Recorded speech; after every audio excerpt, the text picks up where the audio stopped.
అందరికీ నమస్తే.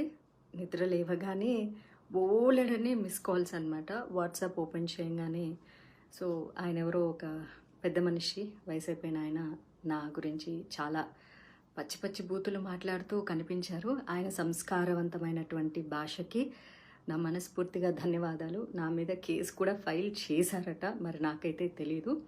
ఒకవేళ మహిళల సంరక్షణ గురించి నేను మాట్లాడడమే నేరంగా భారతదేశంలో పరిగణించబడితే అలాంటివి మరికొన్ని 10 కాదు 100 వీడియోలు చేయడానికి నేను సిద్ధంగా ఉన్నాను. నా మీద 100 కేసులు ఎవరైనా పెట్టుకోవాలి అనుకుంటే దయచేసి పెట్టుకోవచ్చు. నాకు ఎలాంటి అబ్జెక్షను లేదు. మహిళల మానం, మహిళల ప్రాణం మహిళలకే ఇంపార్టెంట్ కానప్పుడు నేను దాని మీద స్పందించడానికి పదే సిద్ధంగా ఉన్నాను.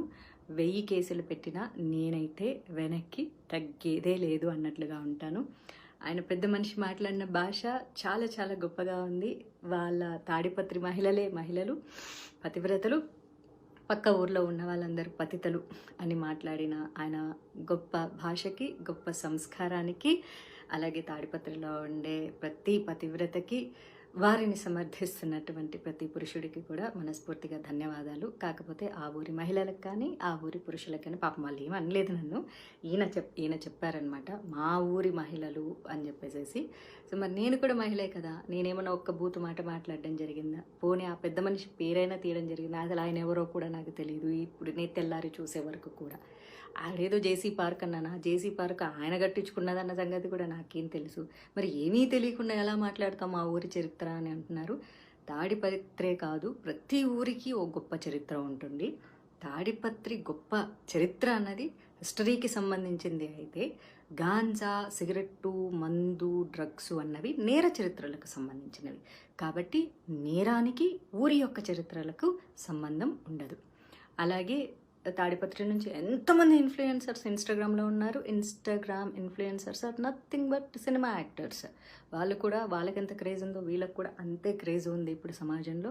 మరి తెర మీద కనిపించే వాళ్ళందరూ ప్రాస్టిట్యూట్లు అని ఆయన అన్నారు. కాబట్టి దయచేసి తాడిపత్రి నుంచి ఎవరెవరైతే తెర మీద కనిపిస్తున్నారో, భవిష్యత్తులో సినిమా రంగంలోకి రావాలనుకుంటున్నారో, అమ్మ దయచేసి మీ అందరికీ రిక్వెస్ట్ చేస్తాను, ఎవరు రావద్దు. సినిమా ఇండస్ట్రీలో కేవలం ప్రాస్టిట్యూట్లు మాత్రమే ఉంటారు. మీ జేసీ ప్రభాకర్ రెడ్డి గారు చెప్పినట్లు తెర మీద కనిపించే మహిళలందరూ క్యారెక్టర్లెస్గా ఉంటారు, చాలా చాలా తప్పుగా ఉంటారు, గబ్బు గలీజ్ పనులు చేస్తుంటారు. కాబట్టి తాడిపత్రిలో ఉన్న వాళ్ళ మహిళలందరూ కూడా పతివ్రతలు. కాబట్టి దయచేసి ఎవ్వరూ కూడా తెర మీద కనిపించొద్దు.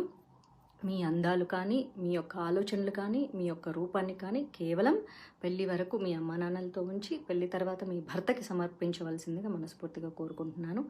కానీ తాడిపత్రిలో ఉండే మహిళలకు స్వేచ్ఛ కావాలి. డీజే కొట్టుకోవాలి, 1 o'clock వరకు డాన్సులు చేయాలి, స్వతంత్రం కావాలి, అన్నీ కావాలి. ఏదైనా సరే ఆ ఊర్లోనే జరగాలి. కాబట్టి ఆ ఊరి వరకే ఉంచుకోండి. దయచేసి ఎవరెవరైతే భవిష్యత్తులో తాడిపత్రి నుంచి సినిమా ఇండస్ట్రీలోకి రావాలనుకుంటున్నారో, ఐఎమ్ రిపీటింగ్, భవిష్యత్తులో ఎవరెవరైతే అమ్మాయిల సినిమా రంగంలోకి రావాలనుకుంటున్నారో, ఇన్స్టాగ్రామ్ ఇన్ఫ్లుయెన్సర్గా ఉండాలి అనుకుంటున్నారో, లేకపోతే సీరియల్ యాక్టర్లు అవ్వాలనుకుంటున్నారో, మోడలింగ్ అవ్వాలనుకుంటున్నారో, దయచేసి రావద్దమ్మా. సినిమా ఇండస్ట్రీలో ఉండేవాళ్ళు ప్రాస్టిట్యూట్స్. కాబట్టి తెర మీద కనిపించేటటువంటి అంశాన్ని మీరు వెనక్కి తీసుకొని తాడిపత్రిలో పవిత్రంగా బతకాలని చెప్పేసి తాడిపత్రి మహిళలకి, వారి యొక్క అన్నదమ్ములకి, తల్లిదండ్రులకి, భర్తలకి, బాయ్ ఫ్రెండ్స్కి అందరికీ నా మనవి, జేసీ గారి మాట వినండి. తెర మీదకి ఎవ్వరూ మహిళలు కనిపించవద్దు. మీరు ఏ పార్టీలు చేసుకున్నా, ఏ డీజేలు కొట్టుకున్నా, ఏ అర్ధరాత్రి వరకు ఎగిరినా, ఏ స్వతంత్రాన్నైనా సరే తాడిపత్రిలో మాత్రమే చేసుకోండి. మీరు ఎప్పటికీ పతివ్రతల్లాగా ఉండాలని. బయట ఊర్లలో ఉండేవాళ్ళు ఎవరు పతివ్రతలు కాదు, పతితలు అని చెప్పేసి, అందులోనూ సినిమా ఇండస్ట్రీలో ఉండేవాళ్ళు ప్రాస్టిట్యూట్లు. కాబట్టి నేను సినిమా ఇండస్ట్రీలో ఉన్నానే, ఆయన అలాంటి పదజాలాన్ని ఉపయోగించారు. చాలా సంతోషం పెద్ద మనిషి గారు, చాలా చాలా సంతోషం అండి. అయితే జేసీ అస్మిత్ రెడ్డి గారు తాడిపత్రి ఎమ్మెల్యే అంట. ఆయన గురించి నేను బాగా విన్నాను. Is very youngster, very nice person, చాలా పొలైట్గా మాట్లాడతారట. కాకపోతే సొంత తండ్రి అంత దారుణంగా మాట్లాడుతుంటే ఆయన కూడా ఖండించలేని పరిస్థితులు ఉండింటారు.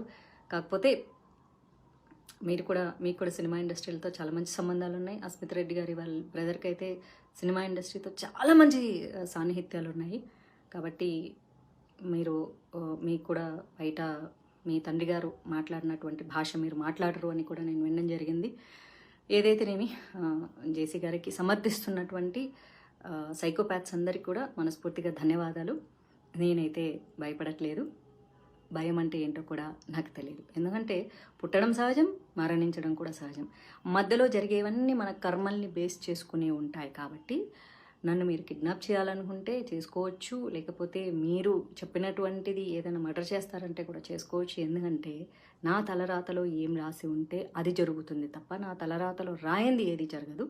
ఒక కృష్ణ ప్రేమికురాలుగా చెప్తున్నాను, నేను రాజ్యాంగబద్ధంగా చాలా చక్కగా మాట్లాడాను.